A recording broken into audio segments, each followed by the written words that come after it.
if we look at some change-ups, like what are some things that we can do in our everyday diets right now that will allow us to elevate the quality of the protein that we have?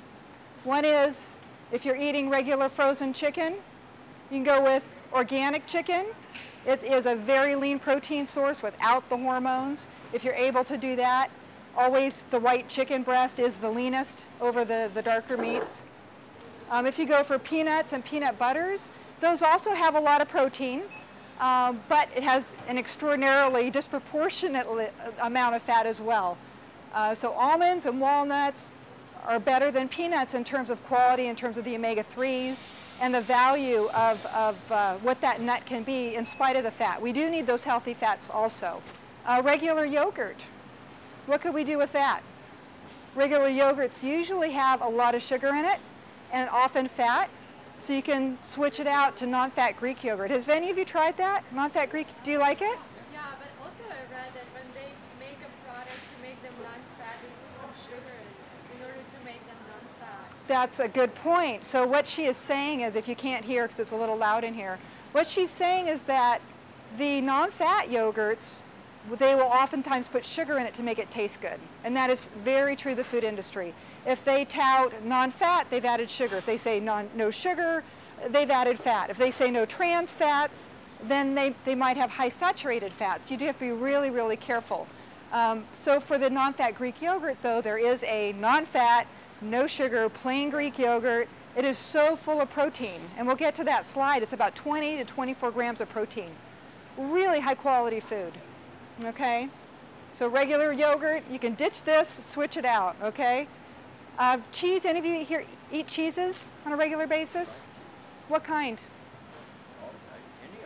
All the cheeses, any kinds. Okay.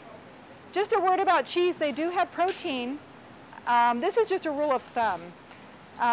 In my research, I've noticed that the softer cheeses have a lot more fat in it and more of the saturated fats. So if you start shifting from the softer cheeses like the cheddar and the Colby and the Monterey Jack, and you start moving toward the harder cheeses like the Parmesans, some of those other cheeses, even ricotta, you can get a low-fat ricotta.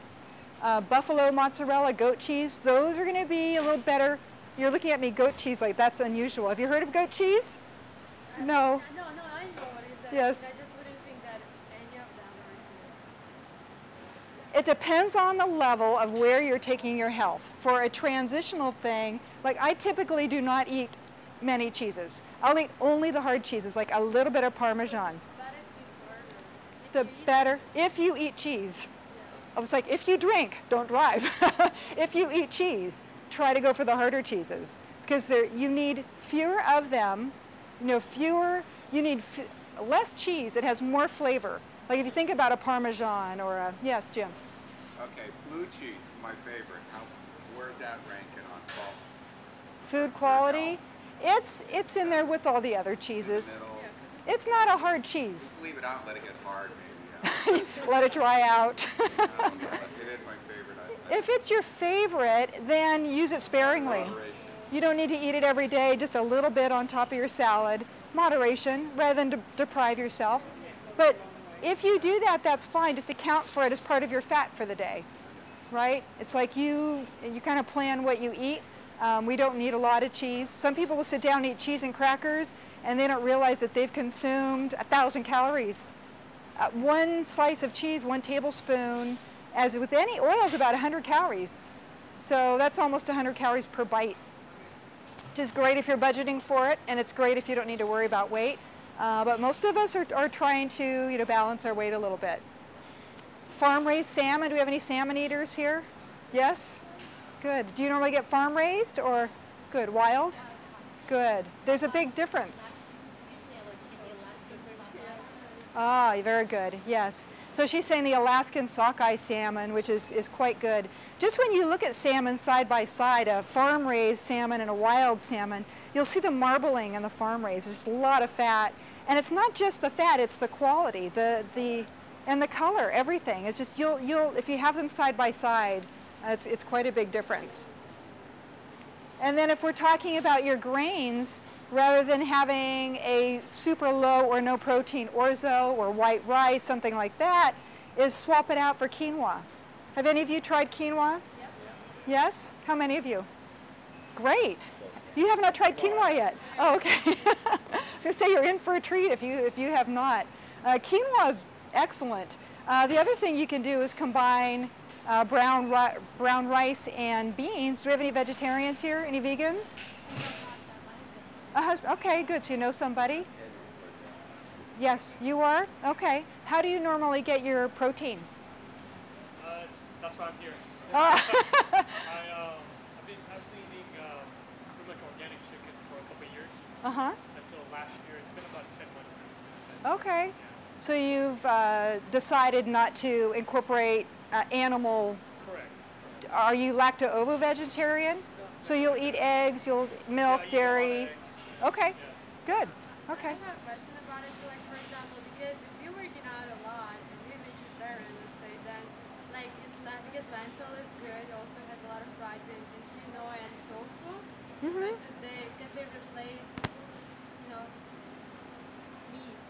Because we need amino acids. What is this called? Like, Yes, the when you're amino. working out, so that's Right. not enough, right? So is your question, What kind of how do vegetarians get the best quality food through? Is it through tofu or through lentils or working out? if they're working out? It's a little bit harder, but vegetarians can get all the protein they need. There is so much protein in plant sources. You just need to eat a lot of plants. In fact, we'll take a little tour through here and we'll point out a few things. But an artichoke, it's not super high in protein, but if you look at the nutritional composition of an artichoke, it has 20% protein, 60% carbohydrates, and 20% healthy fats in an artichoke. It's a perfect food. So I think the struggle that most vegetarians have, and correct me if I'm wrong, is trying to get enough protein of the right kind. You need to eat a lot of vegetables, and you need to make a concerted effort, which is why you're here today, to get the protein that you need and get the best quality protein that you need without taking in too many calories, right? So, yeah, we will definitely talk about that. So you brought up Anastasia, right? A great point about amino acids.